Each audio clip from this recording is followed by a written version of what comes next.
Hey guys, this is my 1980s era Foley Belsaw Bandsander. When I first got this, the belt would go flying off every time I turned it on.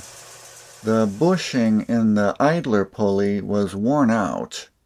So to fix it, I grabbed a set of skateboard wheels off of Amazon and bolted one of them in place of the idler pulley. It seems to work pretty good. The belt hasn't come off since. These use 1 by 44-inch sanding belts, which are not as common. A 1 by 42 belt will work in a pinch. It's got plenty of power for grinding and sharpening metal. Here I'm using it to reshape a screwdriver tip from another video. I think it came out pretty good. It's got a nice cast iron table that you can adjust the angle on. I grabbed a set of those Allen keys on a keychain from Harbor Freight, and I put the keys that I need for the table adjustment on another keychain. Then I just hang that from a hook on the side of the machine. That way I never lose the keys. There's a backer plate behind the belt, so when you're grinding you can get it square. It's removable for when you want to do slack sanding. I replaced the mounting screws on mine with wing nuts to make it a little easier to take off. I might replace these with something else later on.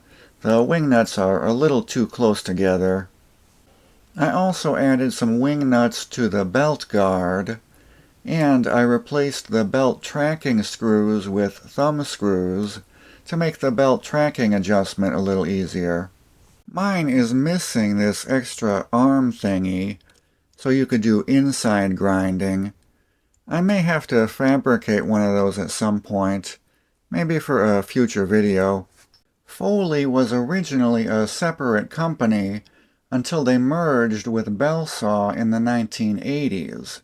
Creating Foley Belsaw. They made several different variations of these Bandsanders.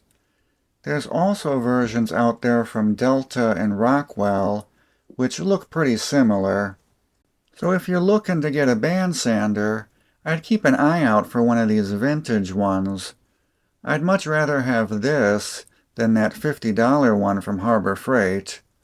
Other than having to special order the sanding belts, and the few modifications I did, the vintage one is much nicer. Thanks everyone for watching. Be sure to check out the new channel memberships if you want to support the channel directly, and subscribe for more videos. See you later. Bye.